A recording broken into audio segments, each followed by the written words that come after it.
बहुत ही कीमती असासा, कौम के बेबाक लीडर, कौमी सतह पर अपनी तवाना आवाज के लिए जाने और पहचाने जाने वाले मजलूमों की, मखबूरों की, शोषितों की, वंचितों की एक मजबूत आवाज जनाबे बैरिस्टर असदुद्दीन अवैसी साहब, मुअज़्ज़ज़ रुकने पार्लियामेंट हैदराबाद, वो कौमी सदर कुल हिंद मजलिस इत्तेहादुल मुस्लिमीन, दाइस पे तशरीफ फरमा, पार्टी के बेलौस खादिम, महबूब मिल्लत जनाबे इंजीनियर आफ्ताब अहमद साहब, नौजवानों का बेहतरीन कौमी तर्जुमान जनाबे आदिल साहब, पार्टी के मजबूत साथी जनाबे भाई इश्तियाक साहब, जनाबे भाई नूरुल इस्लाम साहब, मेरे बड़े भाई और मोहसिन जनाबे सादिक समदानी साहब, पार्टी के जिला प्रेसिडेंट जनाबे भाई अब्दुल रहीम उर्फ हैबर साहब, यहाँ के मुकामी मेहरबान हमारे जो 2010 में हमारी इलेक्शन की जीत के लिए अपने सब कुछ दांव पे लगाया, भाई जनाबे मुखिया वसीम साहब, जनाब भाई मुखिया अंजर साहब, पार्टी की महिला सेल की अध्यक्षा मोहतरमा जना नूर साहिबा, पार्टी के ब्लॉक प्रेसिडेंट जनाबे मुखिया असलम साहब, पार्टी के सेक्रेटरी जनाब भाई दीपक कुमार जी, कांग्रेस छोड़कर आज शामिल होने वाले हमारे दोस्त जनाबे भाई नसीम साहब, जनाबे भाई अब्दुल रजाक साहब नवादा, मतलूब भाई गया, डॉक्टर नौसाद साहब चंपारण, साहिन साहब भागलपुर, सरवर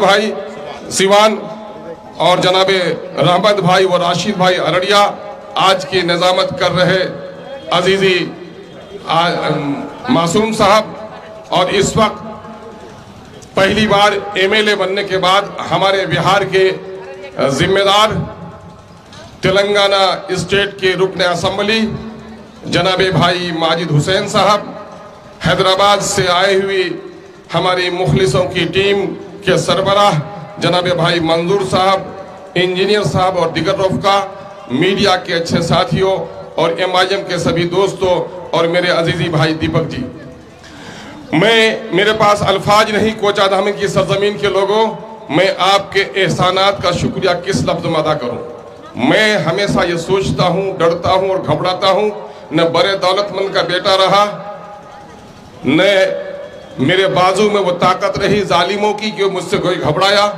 मेरी खाकसारी कहिए, मेरी गरीबी कहिए, या सच्चाई कहिए, या सदाकत कहिए, जो खिदमत हमने की है उस पर हमको आपने जर्रे को आफ्ताब बनाकर जिला परिषद के एमएलए से, जिला परिषद से लेकर एमएलए तक और एमपी के इलेक्शन में भी किशनगंज जिला में जीत हासिल करने में सबसे नुमाया रोल अगर अदा किया तो कोचा धामन की सरजमीन ने किया।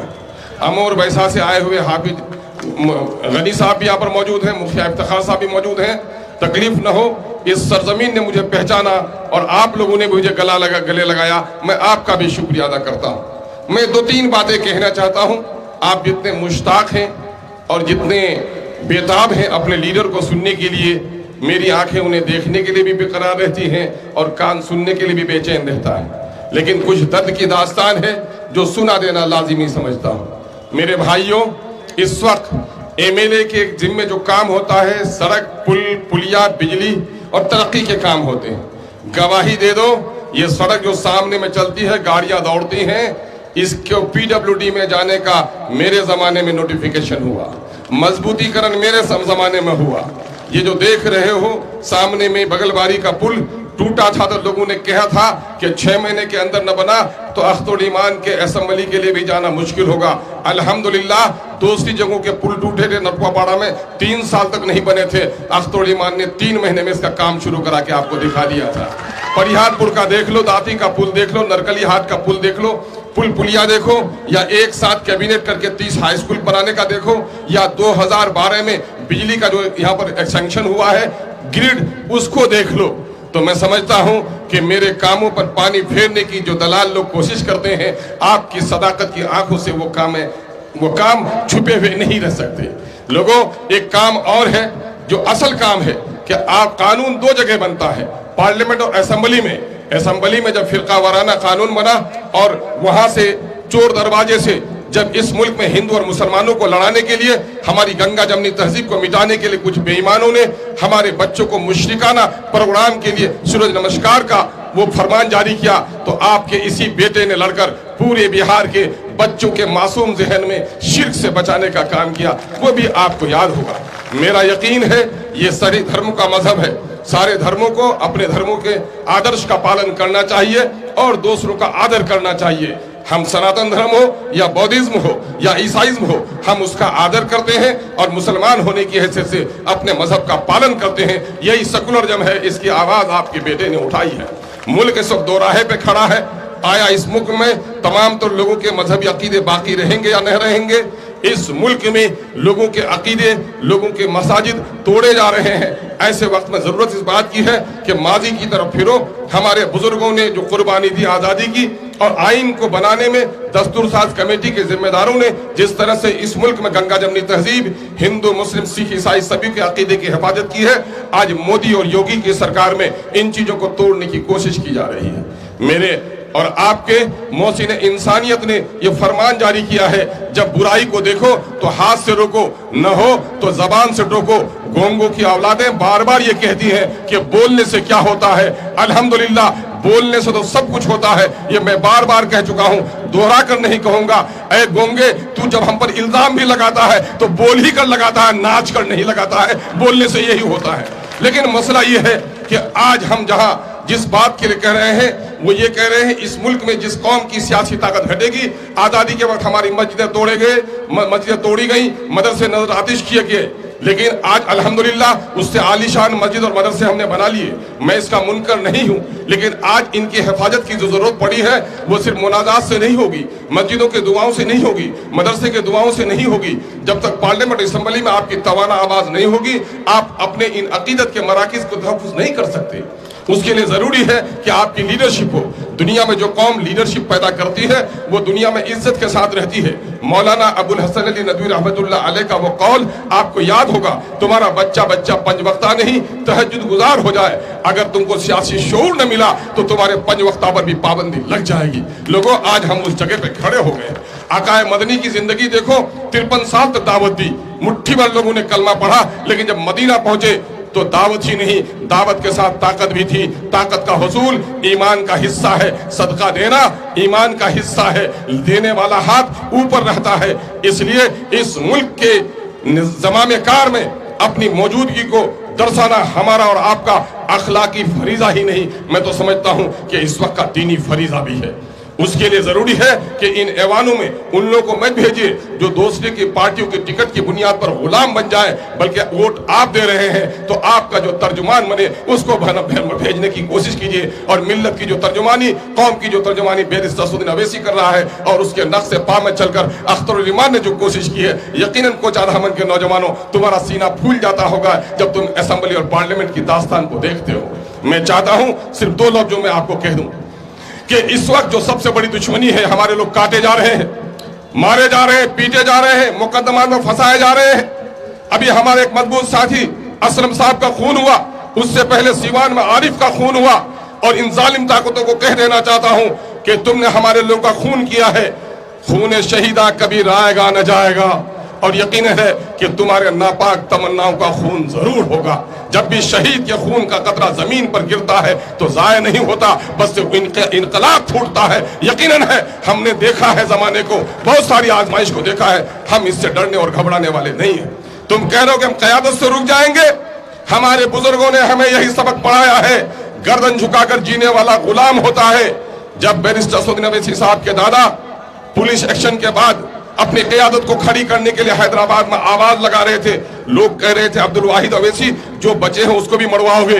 अब्दुल वाहिद अवैसी ने कहा, सुनो, मसलहत की चादर ओढ़कर गर्दन झुकाकर जीने दो तो गुलाम भी जी लेता है। अगर इस तरह जियोगे तो तुम्हारी नस्लों से गुलाम जन्म लेगा। गर्दन उठाकर जियो, अगर गर्दन कट भी जाएगी तो तुम्हारी नस्लों से सरदार जन्म लेगा। कौल कितना सच्चा है, कौम का सरदार उनके लफ्जों की अक्काशी आज हमारी महफिल में कर रहा है। क्या सीमांचल के लोगों अपनी सफों में अपनी क़यादत खड़ी नहीं करना चाहते हो? मैंने मिसालों से कहा है, जानू कट जाए जिंदा है जैद, जिंदा है बकर, जिंदा है रामू। बाजू कट जाए जिंदा है जैद, जिंदा है रामू, लेकिन गर्दन कट जाए तो जैद नहीं है, रामू नहीं है, उसकी लाश है। जिस तरह जिस्म में गर्दन जरूरी है जिंदा रहने के लिए, कौम की जिंदगी के लिए भी क़यादत जरूरी है। जिस कौम का कोई कायद नहीं वो लाश की तरह हो जाता है। क्या जिंदा रहना चाहते हो या लाश बनना चाहते हो? जिंदा रहना चाहते हो? मुझे बताओ कि इस वक्त क्या हो गया? यादव का नेता कौन है? बताओ कौन है यादव का नेता? कुर्मी का नेता कौन है? मछुआरे का नेता कौन है? मल्लाह का? पासवान का नेता कौन है? उन दलालों के बच्चों को कह दो जो कहता है कि बीजेपी का वोट कटवा, बीजेपी को जिताने के लिए वोट कटवा है। उन दलालों के बच्चों को कहो कि बैरिस्टर असदुद्दीन अवैसी को मजलिस इत्तेहाद उसको कोने में रख दो। बताओ तुम्हारा नेता कौन है? यकीनन अगर बैरिस्टर असदुद्दीन अवैसी न हो तो फिर हमें कहने के लिए कोई भी नेता हमारे सफों में नहीं है। इसलिए हम सब कुछ की बाजी लगा सकते हैं, अपने गर्दन की बाजी नहीं लगा सकते। हम सब कुछ खो सकते हैं, भूखे रह सकते हैं, बदन पे कपड़े न हो बर्दाश्त कर सकते हैं, लेकिन अपनी क़यादत किसी जालिम के हवाले नहीं कर सकते। इसी तहरीक का नाम मजलिस इत्तेहादुल मुस्लिमीन है, इसी तहरीक का नाम बैरिस्टर असदुद्दीन अवैसी है, इसी तहरीक का नाम इस खादिम अख्तरुल ईमान है। मेरे भाइयों, वजारत की कुर्सियों लेने के लिए दलालों के बच्चे तड़प रहे हैं। दलालों के बच्चों को देख रहे हैं, दलालों को देख रहे हैं आप कि मछली जिस तरह पानी के बगैर तड़पती है, तड़प रही है। सड़क पर वसूली करने वाले, लोगों के बच्चों को बिगाड़ने वाले, चोरी और गुंडागिरी को बढ़ावा देने वाले, अख्तरुल ईमान 70 मरतबा हारना पसंद कर सकता है, अपने नौजवानों की तकदीर से खिलवाड़ नहीं कर सकता है। मैं अपने नौजवानों को तो आसमान की बुलंदी में देखना चाहता हूं। इसलिए नौजवानों, आओ तुम्हारी गैरत की कसम, गैरत न हो जिंदगी में तो कुत्ता है इंसान। ये कुत्ते को गोश्त का टुकड़ा दिखाओ, डंडा दिखाओ, 100 बार दिखाओ, आएगा और भाग जाएगा। लेकिन एक इंसान कई दिनों से भूखा है, दस्तरखान में उसके अब्बा के खिलाफ कुछ बोल दो, उनके जमीन के खिलाफ कुछ बोल दो, भूखे मर जाना गवारा करेगा, लेकिन दस्तरखान से नवाला नहीं उठाएगा। यही गैरत हमें पुकार पुकार कर कहती है कि वोट हमारा, राज तुम्हारा नहीं चलेगा। अब हमारी सफों में बाज औरत नहीं है जो कुत्ते और बिल्ली के बच्चे को गोद में लेगी। 14वीं के चांद से भी ज्यादा खूबसूरत क़यादत हमारे आगोश में है। अब उसके अलावा हमारी नजरें किसी की पेशानी को देखने के लिए गवारा नहीं करती हैं। इसी का नाम है, ये बिहार के हमारे सीवान के भाई आए, भागलपुर के भाई आए, नवादा के भाई आए हुए हैं, गया के भाई आए हुए हैं। पूछ लो इनसे, वो आपसे यही कहने के लिए आए हैं, ऐ सीमांचल की सरजमीन के लोगों, अल्लाह ने आपको एक मौका दिया है। यहाँ से अगर अपनी क़यादत खड़ी करोगे तो सिर्फ ये जो सायादार दरख्त खड़ा होगा, सीमांचल को नहीं, बिहार के मजलूमों को भी इससे साया नसीब होगा। उनकी दुआओं को, उनकी तमन्नाओं को रद्द होने नहीं देना है। और मैं अभी दिल्ली तो नहीं गया था, बम्बई गया था, सूरत गया था। मैंने अपने परदेसी नौजवानों को देखा। ए परदेसी नौजवानों, मेरा सलाम तुम तक पहुंचे। मैंने परदेश में जितने चकरिया नौजवानों को देखा, बच्चों को मजदूर देखा, होटलों में काम करते देखा, बम्बई में जो इस्तकबाल किया है, जो उन लोगों ने गुजरात के कई शहरों में हमारा इस्तकबाल किया है, उन बच्चों को दर्द है कि वो बच्चे घर से बाहर हैं और उनको लगता है कि मेरा कायद होना कितना ज़रूरी है। और आज मैं उसे कहता हूँ, ये परदेश में रहने वाले मुसाफिर नौजवान खुदाई फौज हैं जिसकी पूरी हिमायत एमआईएम को हासिल है। आइए एक बार अहद कीजिए रहमत पारा की सरजमीन में, जहाँ बहादुरों की सरजमीन है, इस सरजमीन से हमारा इनकलाबी नारा उठे और इस वक्त जालिमों के महलों को जलजला बर्पा कर दे। कांग्रेस के नुमाइंदे को देखा है, इकबाल ने ऐसे ही लोगों के लिए कहा है। मैं उनके बारे में क्या कहूँ, मरे हुए को मारना अच्छा नहीं है। उनके लिए एक ही बात कह दो कि उठो मेरे दुनिया के गरीबों को जगा दो, काख उमरा के दरो दीवार हिला दो, जिस खेत से मुयस्सर नहीं हो दहकान को रोजी, उस खेत के हर खोशे गंदम को जला दो। ये फैसला आपने कर लिया है। आइए एक अहम बात जिसकी तरफ हमारे कायद इशारा करेंगे। अभी जाति गणना हुआ है और जाति गणना में जो तस्वीर सामने में आई है वो बहुत ही शर्मनाक है। और वो दास्तान जुर्म है नीतीश की, दास्तान जुर्म है राजद की, दास्तान जुर्म है कांग्रेस की। 13 करोड़ के बिहार में इस वक्त सरकारी नौकरियां 20,49,000 है। टैक्स का पैसा हमारा, मेरा बच्चा नौकर नहीं बनेगा, मेरे बच्चे को सरकारी नौकरी नहीं मिलेगी। अभी टीचर में बहाली हुई है तो बाप माँ का सीना चौड़ा हो गया है, लेकिन बीडीओ नहीं बनेगा मेरा बेटा, सीओ नहीं बनेगा, डीएम नहीं बनेगा। इन बेईमानों ने हमारा वोट लिया, दिल्ली और पटने में बैठे हुए बेईमानों ने सिर्फ हमें गर्दन पे तलवार चलाने का खौफ दिखाकर हमारा सौदा किया है। आज देख लो तस्वीर क्या है। तस्वीर ये है कि इस 20,49,000 में दलित भाइयों की, SC ST की, जिनको भीमराव अंबेडकर ने रिजर्वेशन दिलाया, गांधी के हरिजन जो थे, गांधी ने जिसको आगे उठाया, उसकी नौकरी 4,11,000 होती है। इन बेईमानों ने इनकी 1,20,000 नौकरी खत्म कर दी, सिर्फ 2,91,000 नौकरी दी। मेरे ब्राह्मण भाई चतुर हैं, भूमिहार भाई चतुर हैं, मैं उनको ताना नहीं देता। उनके लीडरों ने मुंह पर चप्पी नहीं बांधी। उनके लीडरों ने कहा मेरी आबादी है, पढ़ेगी लिखेगी, कॉलेज खुलेगा, हॉस्पिटल खुलेगा। आज उनके लीडरों ने उनके इलाके को तब्दील किया। ब्राह्मण भाई की आबादी 47 लाख, नौकरी में हिस्सा 74,000 मिली उनको, नौकरी 1,72,000। भूमिहार भाइयों की आबादी 37 लाख, नौकरी में हिस्सा 58,000, नौकरी मिली 1,87,000। कुर्मी भाई की आबादी 37 लाख, नौकरी में हिस्सेदारी नीतीश कुमार जी की बिरादरी की 58,000 मिली 1,18,000। मुसलमानों, जिसको कहा माई का समीकरण, यादव भाइयों ने भी नौकरी में हिस्सेदारी, उनकी 1,86,00,000 आबादी 14%, नौकरी में आबादी उनकी हिस्सेदारी 2,92,000, 2,90,000 तो उसने ले लिया। मैं पूछता हूं राजद के लोगों से, वाई को तो हिस्सा मिल गया, माई को क्या मिला? माई को आपने बाई बाई कह दिया, तो अब की बार माई ने भी आपको बाई बाई कह देने का इरादा बना लिया। कितना मिला हमको? हमारा हिस्सा होता 3,68,000, मिली नौकरी 1,73,000। बोलो ज्यादा मिली या कम? आधी या आधी से कम? तो क्या उन लोगों से बदला लोगे कि नहीं जिन्होंने हमारे 1,95,000 की नौकरी छीन ली? उनके हाथों से तख्त छीनोगी कि नहीं? उन जालिमों का पंजा मरोड़ोगी कि नहीं? अगर पंजा मरोड़ना चाहते हो तो तय कर लो सुरजापुरी भाइयों, तुम्हारी आबादी 24.5 लाख, नौकरी में हिस्सेदारी तुम्हारी 39,000, मिली नौकरी 15,000। कितनी नौकरी गई? 24,000। भाई नूर इस्लाम साहब, मेरे शेरशाह भाइयों, आबादी 13 लाख, नौकरी में हिस्सेदारी 21,000, मिली कितनी? 5,500। कुलैया भाई आबादी कितनी? 12 लाख, नौकरी में हिस्सेदारी 18,000, मिली कितनी? 6,000। जिसने हमारे नस्लों के साथ नुकसान पहुंचाया है, नस्लों के साथ नाइंसाफी किया है, अगर उससे बदला लेना चाहते हो तो हम बंदूक उठाने नहीं कहेंगे, हम बैलोट चलाने नहीं कहेंगे। जमहूरियत में सबसे बड़ी ताकत है आपका वोट। आपका वोट जालिमों के खिलाफ, मजलूमों के हक में होना चाहिए। अख्तुल ईमान ने मौलाना के नाम पर कुर्बानी दी थी, 19 में कश्ती किनारे में डूबी है। इस वक्त अख्तुल ईमान फरियाद ही नहीं, आपके नस्लों की मुस्तकबिल की फरियाद है। एक मरतबा कुल हिंद मजलिस इत्तेहाद मुस्लिमीन को मौका दीजिए और उसके लिए अभी से फिजा बनाइए। दुश्मनी हमारे बहुत लोग करेंगे। 2015 में नीतीश कुमार जी ने PK प्रशांत किशोर जी से कहा था, कोई भी जीत कर आ जाए अख्तरुल ईमान नहीं आना चाहिए। लेकिन अख्तरुल ईमान की जीत को आप रोक नहीं सके।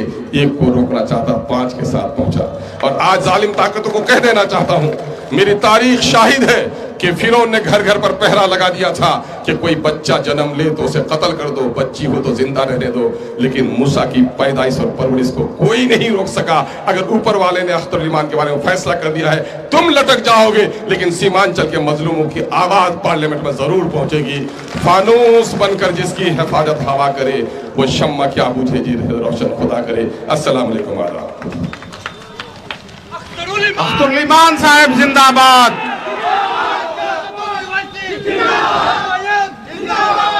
नौजवानों, जिन्हें देखकर दिल चौड़ा हो जाता है, जिनको सुनकर हौसले बढ़ जाते हैं, उस नेता को आपके रूबरू करना चाहता हूं तो मुझे एक इनकलाबी शेर याद आता है। रुस्तुम बड़ा पहलवान था, तो उसके बारे में कहा गया कि रुस्तुम का जिस्म ज़ेरे कफन कांप रहा है, मरा हुआ भी कांप रहा था। रुस्तुम का बदन ज़ेरे कफन कांप रहा है, अल्लाह की शेर की आमद है कि रन कांप रहा है। मेरी मुराद है शेर हिंदुस्तान जनाब बैरिस्टर अवैसी साहब।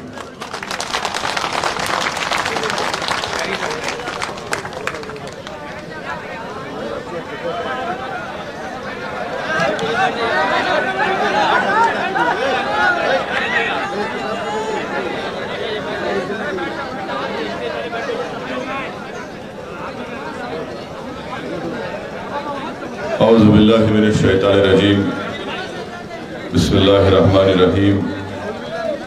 अस्सलामु अलैकुम वरहमतुल्लाहि वबरकातुहू। मोहतरम जनाब अख्तरुल ईमान साहब, सदर बिहार मजलिस इत्तेहादुल मुस्लिमीन व रुकन असम्बली, मोहतरम जनाब इंजीनियर आफ्ताब साहब, जनरल सेक्रेटरी मजलिस इत्तेहादुल मुस्लिमीन मोहतरम जनाब आदिल साहब, बिहार के मजलिस इत्तेहादुल मुस्लिमीन के यूथ के सदर शहनशीन तशरीफ फरमा, बिहार प्रदेश के इंचार्ज वो रुकन असम्बली हैदराबाद जनाब माजिद हुसैन साहब, हैदर बाबा साहब, शाहिद साहब, समदानी साहब, वसीम साहब मुखिया साहब, असलम साहब मुखिया, अंजर साहब, आफ्ताब अहमद साहब, इसाक साहब, इफ्तिखार साहब, मासूम साहब, तौसीफ साहब, हमारी बहन मोहतरमा नूर सबा साहिबा साहब और रहमत पारा की गयूर अवाम, मैं आप तमाम का शुक्रगुजार हूँ कि आपने अपना कीमती वक्त निकाल कर आज यहाँ पर मजलिस इत्तेहादुल मुस्लिमीन के इस जलसे में आपने शिरकत की। अल्हम्दुलिल्लाह मुझसे क़बल आपने मजलिस के और कौम और मिल्लत के तमाम ज़िम्मेदारों की और क़ायदीन की बसीरत व फ़रोज़ तक़ारीर को सुना।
बिस्मिल्लाहिर्रहमानिर्रहीम।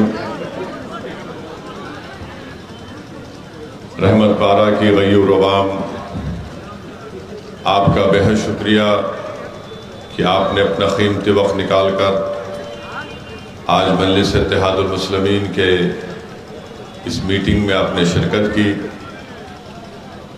मैं मुख्तसर से वक्त में चंद अहम बातें आपके सामने रखकर यहाँ से रुखसत हो जाऊँगा। मेरे अजीज़ दोस्तों और बुज़ुर्गों, मेरी जमात का नस्बुलैन यही रहा है और यही रहेगा। मेरी जमात मजलिस इत्तेहादुल मुस्लिमीन का पैगाम यही है कि भारत के संविधान के तहत, भारत के आईन के तहत हमको इस बात की इजाज़त दी गई है कि हम अपनी एक सियासी क़ियादत को बनाएं। और ये कोई गुनाह नहीं है, ना क़ानूनन जुर्म है, ना कोई अखलाक़ी जुर्म हम और आप करेंगे अगर हम सीमांचल की इस मज़लूमों की सरज़मीन पर अपने इंसाफ के लिए, अपने मान और सम्मान के लिए, आपकी आने वाली नस्लों को इंसाफ दिलाने के लिए अगर आप अपने ही वोटों से मुत्तहदा तौर पर अगर आप अपने वोट का इस्तेमाल करके यहाँ से अपनी क़ियादत को बनाएंगे तो इससे आपका फ़ायदा होगा। सरज़मीन सीमांचल पर नाइंसाफ़ी के ख़ात्मे का दौर का आगाज़ होगा। आने वाली नस्लें आपको और हमको सलाम करेंगी कि तारीख़ के एक ऐसे नाजुक वक्त पर जब हमारी शनाख्त को मिटाने की कोशिशें की जा रही हैं, जब हमारे नौजवानों के मुस्तक़बिल को रोशन नहीं बल्कि उसको अंधेरे में झोंकने की कोशिशें की जा रही हैं, जब हमारे मासूम बच्चों को तालीम के जेवर से महरूम कर दिया जा रहा है, जब हमारी माँ और बहनों की अस्मतें लूटने की साजिशें की जा रही हैं, जब हमारी मस्जिदों को हमसे छीनने की पूरी कोशिशें की जा रही हैं, जब शरीयत पर हमको चलने से रोका जा रहा है, मेरे भाई इतनी तमाम चीज़ें आप के और हमारे सामने हैं। अगर इसके बावजूद भी अगर आप एक अच्छा फैसला नहीं लेंगे आने वाले लोकसभा के चुनाव में, तो फिर याद रखिए उसके बाद जो तकालीफ और हमको और आपको सहना पड़ेगा। जब खाक और खून के दरियाओं से हम जब गुजर रहे हैं पिछले 10 साल में, मेरी बात को ज़हन नशीन कर लो आप, आने वाले वक्त में भी यही होगा। अगर कोई कहेगा कि 10 साल में बड़ा अंधेरा रहा है जब से नरेंद्र मोदी इस देश के वजीर आज़म बने हैं, तो मेरी बात को ज़हन नशीन कर लो, ये अंधेरा बड़ा लंबा रहने वाला है। मेरे अजीज़ दोस्तों और बुज़ुर्गों, इस अंधेरे को अगर ख़त्म करना है तो ये अंधेरा ख़त्म होगा कैसे? तुम्हारे इत्तेहाद से।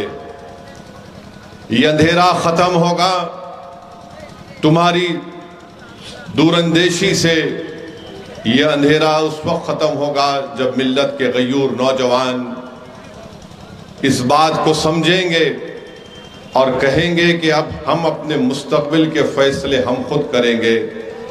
ये अंधेरा उस वक्त ख़त्म होगा मेरी इज़्ज़तदार माँ और बहनें, जब आप घर में एक इनक़लाब को बर्पा करेंगे। वरना याद रखो ये अंधेरा बड़ा लंबा रहने वाला है, और सबसे ज़्यादा नुकसान अगर किसी को इस अंधेरे से हुआ तो मिल्लत मज़लूमा को हुआ। सबसे ज़्यादा तकालीफ अगर किसी को उठानी पड़ी तो हमारे नौजवानों को उठानी पड़ी। इसीलिए मैं आपसे अर्ज़ करने आया हूँ कि आपको मुत्तहिदा तौर पर आने वाले लोकसभा चुनाव में एक अच्छा फैसला लेना पड़ेगा। और मेरी राय यह है कि अच्छा फैसला यही है कि आप से जनाब को अपना रुकने पार्लिमान बनाकर दिल्ली की पार्लियामेंट में भिजाइए। लोग कहेंगे कि असदुद्दीन ओवैसी बताओ अख्तरुल ईमान में और मौजूदा रुकने पार्लिमान में क्या फ़र्क है? फ़र्क बहुत है मेरे भाई। जैसा रोशनी और अंधेरे में फ़र्क है वैसा फ़र्क है। जैसा एक किसी के घर में अगर जनाजा आता है तो सन्नाटा हो जाता है, उस तरह के सन्नाटे में और एक कोहराम में फ़र्क है। अख्तरुल ईमान का नाम एक कोहराम मचा देना है। अख्तरुल ईमान अगर कामयाब होकर इंशाअल्लाह ताला जाएगा तो अख्तरुल ईमान की ज़बान पर कोई रोक टोक नहीं होगी। अख्तरुल ईमान को कोई ये नहीं कहा जाएगा कि ट्रिपल तलाक का मामला अख्तरुल ईमान तुम इस पर मत बोलो। सिटीजनशिप का कानून CAA का कानून आएगा तो कोई अख्तरुल ईमान से नहीं कहेगा कि तुम गूंगे बनकर बैठ जाओ।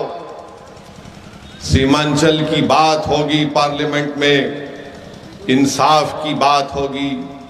तो मेरे अजीज दोस्तों और बुजुर्गों, यकीनन वोट डालना आपका इख्तियार है, मगर जिसको आपने वोट दिया उसकी जबान पर उसके पार्टी का ताला है।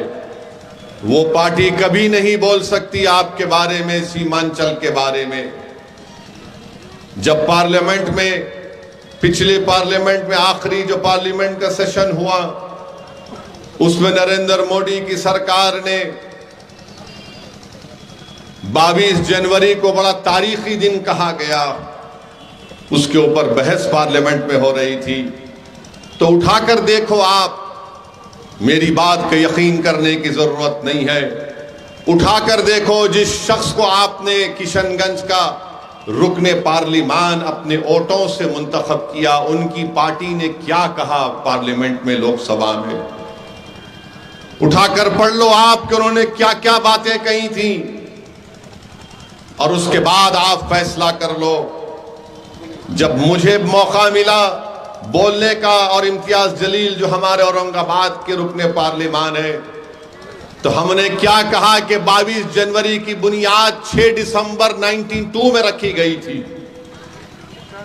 22 जनवरी की बुनियाद जिसको सुप्रीम कोर्ट ने कहा था कि 6 दिसंबर को बाबरी मस्जिद की जब शहादत हुई, उसको अंग्रेजी का लफ्ज इस्तेमाल किया सुप्रीम कोर्ट ने कि एग्रेगियस यानी क्रिमिनल हरकत हुई। 22 जनवरी की बुनियाद ताले खोल कर रखी गई 86 में। 22 जनवरी की बुनियाद GB पंत मुख्यमंत्री थे जब मस्जिद के अंदर मूर्तियां रख दी गई थी। इनसे पूछो जिनको आपने वोट दिया, क्या तुम अपनी जबान से लफ्ज बाबरी मस्जिद बोल सकते हो क्या? पूछो इनसे आप, ये कभी नहीं बोलेंगे अपनी जबान से बाबरी मस्जिद। इनसे पूछो क्या तुम 6 दिसंबर की बात कर सकते हो? कभी नहीं करेंगे। इनसे पूछो क्या तुम हिजाब के बारे में बात करोगे? नहीं करोगे। क्यों नहीं करोगे? क्योंकि डरते हैं कि दूसरों का वोट ना मिले। अरे मैं वोट की बुनियाद पर नहीं कह रहा हूं कि मुझे आपका वोट मिले और उनका ना मिले। मैं ये कह रहा हूं कि तुम में इतनी तो सच्चाई और ईमानदारी होनी चाहिए कि तुम झूठ को झूठ बोलो, सच को सच बोलो, मगर तुम उतना भी नहीं बोल सकते। तुम जुल्म को जुल्म बोलो, तुम जालिम को जालिम बोलो, मगर आज की राजनीति भारत की ऐसी हो गई कि जुल्म करने वाले मसीहा बन चुके हैं और मजलूम जालिम बन चुका है। जिसकी मस्जिद को बर्बाद कर दिया गया वो बजाय मजलूम के आज जालिम बनाकर पेश किया जा रहा है। मैंने पार्लियामेंट में उठकर कहा कि हम भारत के शहरी हैं। हमारे बुजुर्गों ने अंग्रेजों से लड़कर इस मुल्क को आजाद करवाया। हमसे पूछो, तुम गांधी की बात करो, मौलाना आजाद की बात करो, तुम पूछो हमसे जौहर बरादरान की कुर्बानियों को, तुम पूछो हमसे अल्लामा फजल हक खैराबादी की उस काला पानी की तकालीफ के बारे में पूछो, तुम पूछो हमसे हुसैन अहमद मदनी की माल्टा की जेल में कितनी तकालीफ उठाना पड़ा। मगर आज इख्तिदार की कुर्सियों पर बैठने वाले और जो तुम्हारा वोट लेकर जीत कर जाते हैं वो खामोश बैठ जाते हैं जब हमसे कहा जाता है कि तुम बोलो, क्या तुम औरंगजेब के बारे में बोलो। तुम जिना के बारे में बोलो। मैंने पार्लियामेंट में कहा कि मैं औरंगजेब और मोहम्मद अली जिना का तर्जुमान नहीं हूं, मैं भारत के संविधान की बात करता हूं और उसके दरमियान में रहकर अपने हक की मनवाने की बात करता हूं। मेरे भाई, यही तो मजलिस इत्तेहादुल मुस्लिमीन का पैगाम है। जिनको तुम वोट देते आए, तुम वोट दे देकर थक गए। तुम्हारे दादा ने, परदादा ने उनको ये समझ कर वोट दिया था कि ये हमको बचाएंगे, सीमांचल को बचाएंगे। वोट तो आपने दे दिया, मगर उन्होंने आपसे बेरुखी अख्तियार कर ली। हमारी माँ और बहनों ने धूप में खड़े होकर, घंटों खड़े होकर, भूखे रहकर हमारे नौजवानों ने इनको वोट दिया कि अलीगढ़ मुस्लिम यूनिवर्सिटी का कोई कैंपस यहां शुरू हो जाएगा। मगर बताओ आपको क्या हासिल हुआ मेरे भाई? पार्लियामेंट में मैं और इम्तियाज जलील दो रुकने पार्लियामान है। यकीनन मेरी भी ख्वाहिश है कि ये 2 से 3 हो, 3 से 5 हो, 10 हो, ताकि हम अपनी आवाज को उठाएं। और मैं ये समझता हूं कि अगर अख्तरुल ईमान को आप कामयाब करेंगे तो ये आपकी कामयाबी होगी, ये आपके इत्तेहाद की कामयाबी होगी, ये सीमांचल के गरीब और मजलूम अवाम की कामयाबी होगी। सीमांचल की सरजमीन पर बसने वाले हर मजहब के मानने वाले हैं, ये उन तमाम गरीबों और मजलूमों की कामयाबी होगी। भारत की लोकसभा में आप देखेंगे कि अख्तरुल ईमान बहैसियत रुकने पार्लियामान इंशाअल्लाह अगर मुंतखब होगा तो इन गरीबों की आवाज बनेगा, मजलूमों के लिए एक ढाल बनेगा अख्तरुल ईमान। और जिसको आपने कामयाब किया, माशाअल्लाह वो इतने खामोश बैठे रहती है, ऐसा लगता है कि जनाजा जा रहा है रोड पे से। इतनी खामोशी अख्तियार करते हैं, बोलते ही नहीं है। और जब हम और इम्तियाज जलील साहब तकरीर करते हैं तो बड़ा शर्मा शर्मा कर, नीचे मुंडी कर कर सुनते हैं, अपने चेहरे को नीचे कर कर सुनते हैं। मेरे भाई, याद रखिए, ये हालात ऐसे हैं जब आपको और हमको अपनी आवाज को उठाना पड़ेगा। बिहार में अख्तरुल ईमान जब बोलते हैं तो बिहार की असेंबली के हर फर्द कान लगाकर सुनता है कि अख्तरुल ईमान क्या बोल रहा है। मैं आपको बताना चाह रहा हूं, मुझे भी बड़ी तकलीफ है, आपको भी बड़ी तकलीफ है कि आपने हमारे 5 विधायक को कामयाब किया, जिसको नीतीश कुमार और तेजस्वी यादव ने चारों को खरीद लिया। क्यों खरीदा उनको? क्योंकि वो नहीं चाहते थे कि कोचा दामन हो या सीमांचल की सरजमीन हो, यहां पर तुम्हारी आवाज उठे।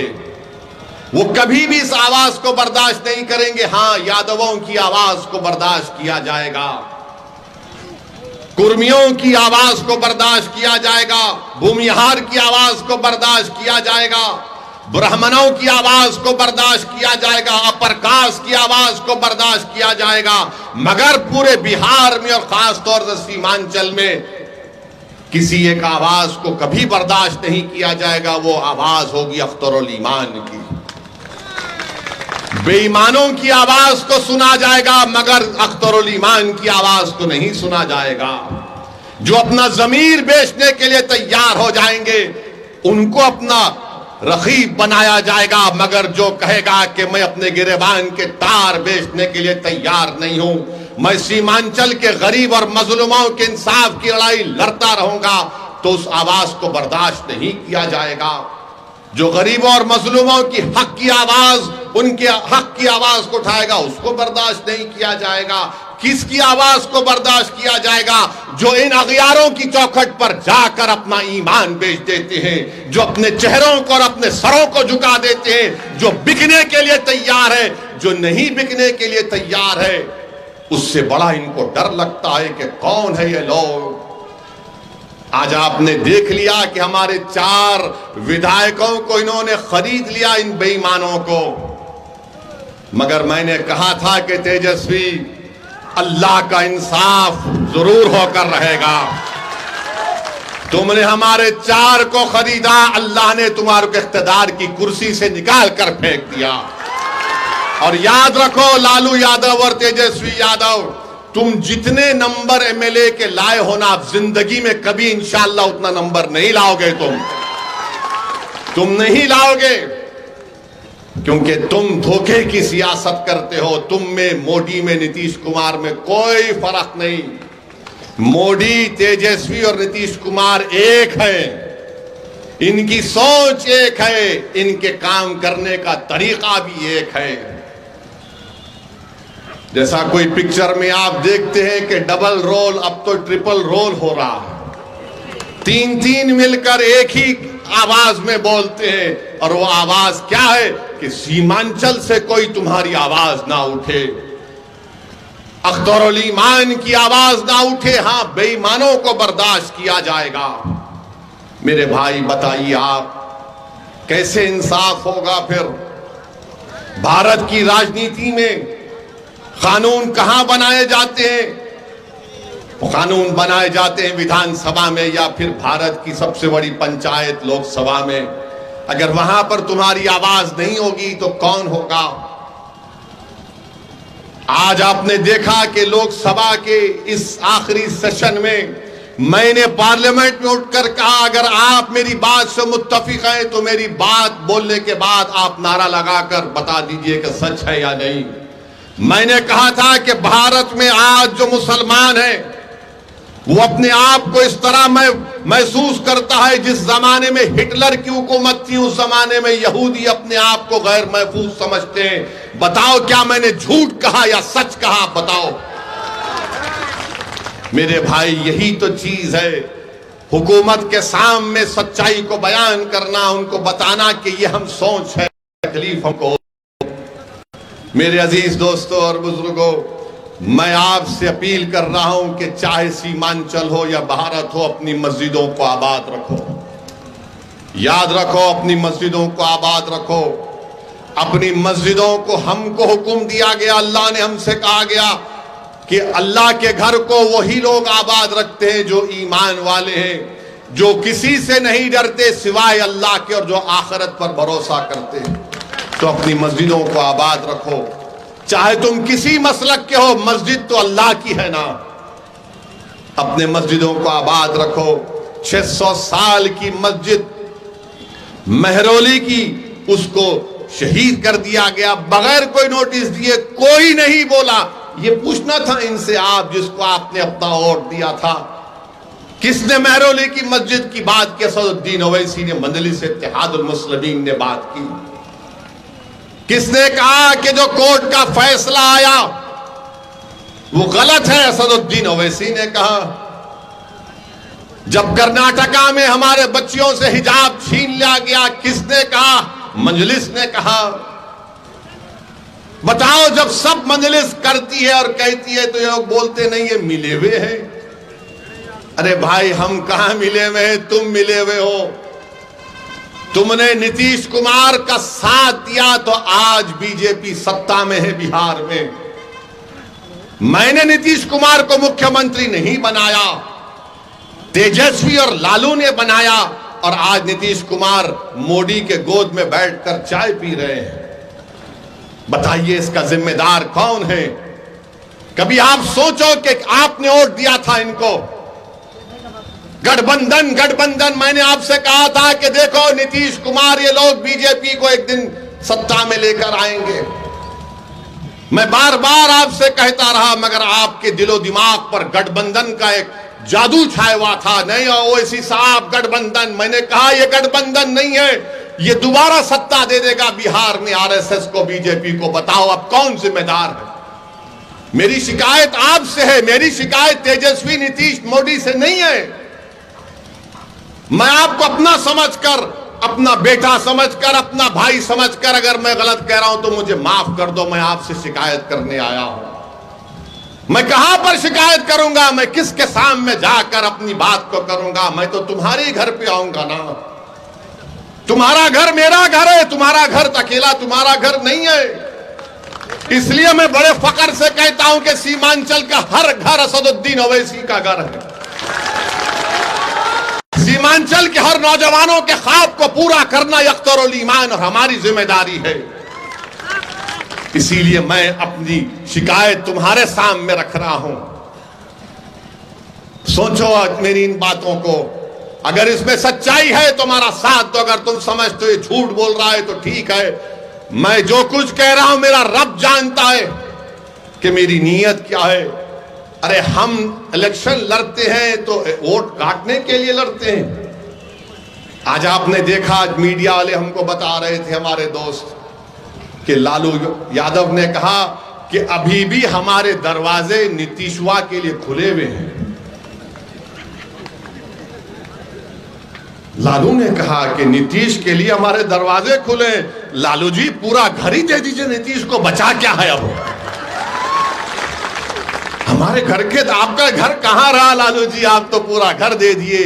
उस घर में अब नीतीश और मोदी बैठकर चाय पी रहे हैं। नहीं, नीतीश के लिए हमारे दरवाजे खुले हैं। अख्तरुल ईमान के लिए घर के दरवाजे बंद हैं, क्योंकि अख्तरुल ईमान सच्चाई को बयान करता है। आप बताइए किस तरह आपके वोट का गलत इस्तेमाल किया गया। अगर मजलिस इत्तेहादुल मुस्लिमीन के बिहार के विधानसभा में 5 की जगह अगर 12 विधायक जीत कर जाते तो मोदी हुकूमत नहीं करता बिहार में। अब के बार वो गलती मत करिए, 10 से 12 विधायक हमारे कामयाब करिए। पल्ला आपके साथ होगा। आप जिसको बोलेंगे वो मुख्यमंत्री रहेगा, जिसको आप बनाना चाहेंगे वो बनाएगा। मगर आपने बरसों इनका साथ दिया। अरे कितने साल, कितने 12-14 साल राजद की सरकार, अख्तर भाई 15 साल,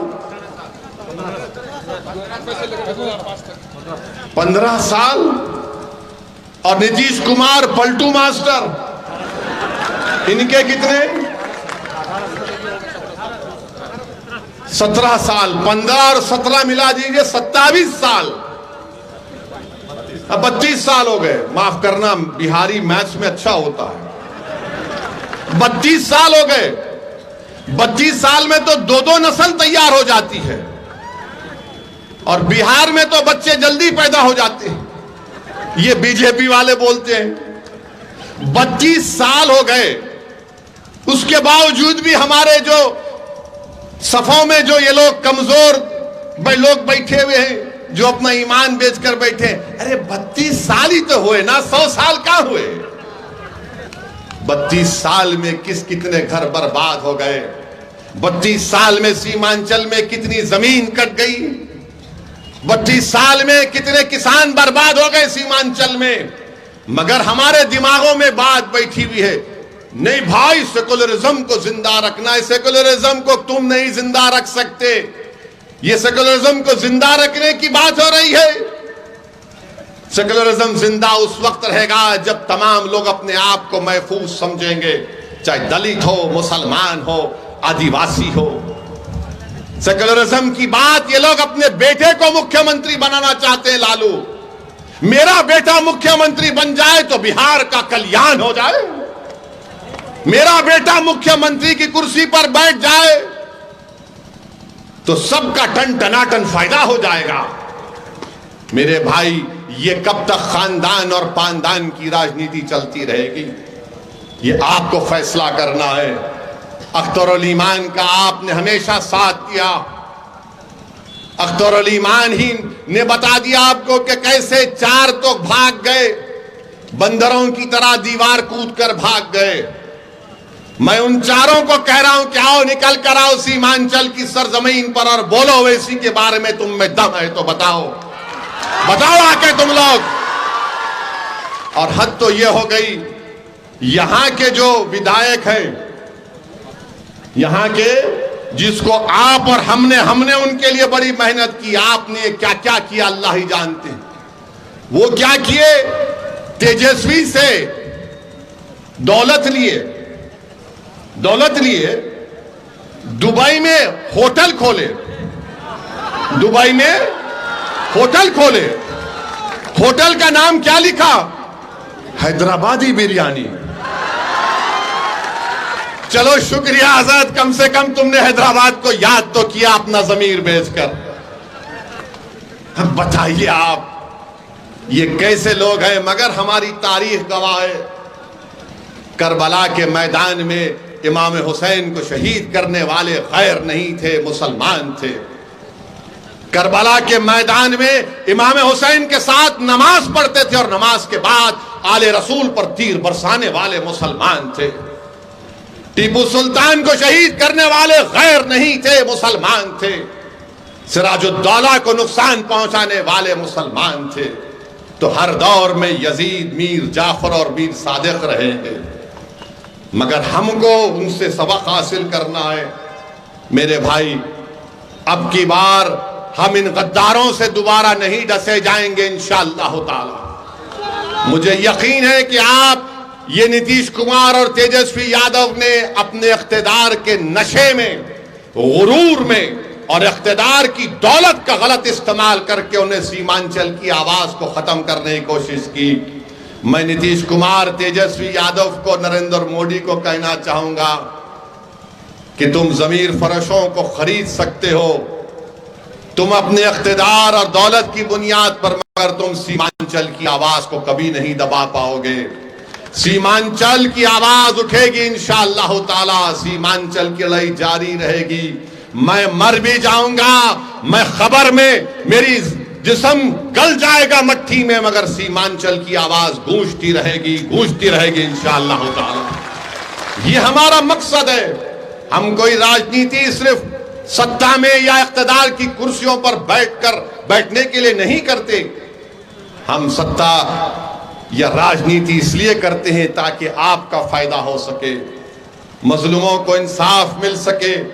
और आपकी आवाज ये सिर्फ किशनगंज की पार्लियामेंट की सीट, सिर्फ सीमांचल की आवाम की आवाज नहीं है, ये भारत के 100 करोड़ गरीब और मजलूम आवाम की एक आवाज भी है, जो बड़ी नजरों से देख रही है कि अब के बार किशनगंज से कौन जीत कर आएगा, जो बड़ी उम्मीद लगा कर बैठे हुए हैं कि कौन हमारी मस्जिदों की हिफाजत की आवाज उठाएगा, कौन शरीयत मोहम्मदी सल्लल्लाहु अलैहि वसल्लम की हिफाजत की आवाज उठाएगा, कौन ना सिर्फ सीमांचल की लड़ाई लड़ेगा बल्कि जो मजलूम जेलों में सड़ रहे हैं उनकी रिहाई की बात करेगा, कौन इस अंधेरे का खात्मा करेगा जो हमको तबाह और बर्बाद करना चाहता है। तो मेरे अजीज दोस्तों और बुजुर्गों, मेरी आपसे एक ही गुजारिश है कि लोकसभा के चुनाव में आप अख्तरुल ईमान साहब को अपने वोट देकर यहां पर उनको कामयाब करिए। और इंशाअल्लाह ताला मुझे यकीन है कि हैदराबाद और औरंगाबाद और किशनगंज और दूसरे मुकामात पर हम अभी फैसला नहीं किए, हम फैसला करेंगे। अब की बार भारत की लोकसभा में असदुद्दीन ओवैसी, इम्तियाज जलील और अख्तरुल ईमान और दीगर लोग इंशाअल्लाह जीत कर जाएंगे। आपकी आवाज हम थे और रहेंगे। और कभी भी इन लोगों की बातों पर यकीन मत करिए, बोलते बी टीम है। अरे नीतीश तो कितने मर्तबा कुलाटी मार चुका है। माने अगर गिरगुट को और नीतीश को साथ रख दिया जाए तो गिरगुट भाग जाएगा, इससे मुझे बचना है। इतने रंग नीतीश बदल देते हैं, मगर जिम्मेदार तो यही गठबंधन के लोग हैं। यही लोग बार बार पुकार कर कह रहे थे गठबंधन ऐसा कर देगा। अच्छा, ये जो 4 चले गए, तुमने क्या किया सीमांचल के लिए बताओ? तुमने दुबई में बिरयानी की होटल खोली, क्या तुमने किसी गरीब के घर में चिराग जलाया? तुमने दुबई में जाकर होटल खोल ली, मगर तुमने सीमांचल के नौजवानों के ख्वाब को पूरा करने के लिए क्या किया? तुमने क्या कोचा दामन में अलीगढ़ मुस्लिम यूनिवर्सिटी का कैंपस शुरू किया?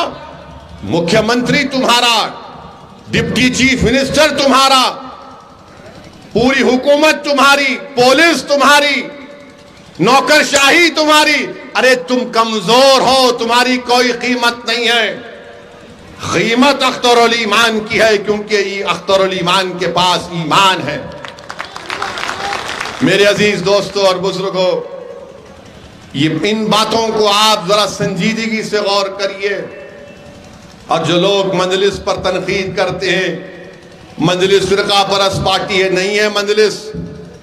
हम किसी समुदाय के खिलाफ ना थे, ना है, ना कभी रहेंगे इंशाअल्लाह ताला। जो इल्जाम लगाते हैं, बताओ मेरी कोई तकरीर बताओ जहां पर मैंने किसी समुदाय के खिलाफ बात कही हो। मेरा मकसद एक ही है कि भारत का संविधान जिसको बाबा साहेब अम्बेडकर ने बनाया, उस संविधान को सामने रखकर गरीब और मजलूमों से इंसाफ हो। भारत के वजीर आजम आप देखे होंगे, दुबई गए थे, दुबई के शेख से मिले, यह हबीबी, इतना उसको गले लगा लिए, इतना गले लगा लिए कि वो भी परेशान नजर आ रहा था। भाई क्या मोहब्बत है। मोदी जी कभी हमको भी आप गले लगा लेते, बिल्किस बानो के सर पर हाथ रख देते, बोलते तू मेरी बेटी है। मगर मोदी जी को उस शेख से बड़ी मोहब्बत है। मोदी जी कभी आप देख भी लेते कि महरौली की मस्जिद को शहीद कर दिया गया। आपकी पार्टी में एक भी मुस्लिम एमपी नहीं है मोदी जी, आपकी पार्टी में एक मुस्लिम मिनिस्टर भी नहीं है।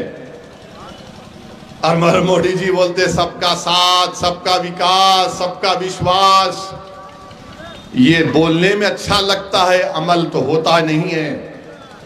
अब बीजेपी कह रही है 370 लेकर आएंगे। मैं सीमांचल की जनता से वादा कर रहा हूं, मैं भारत के गरीब और मजलूम अवाम से वादा कर रहा हूं, मैं भारत के उन तमाम शहरियों से वादा कर रहा हूं जो इस मुल्क को गांधी और अंबेडकर का मुल्क मानते हैं, जो इस मुल्क को उसका मुल्क मानते हैं जहां पर इसकी जमीन में मोहब्बतें हैं।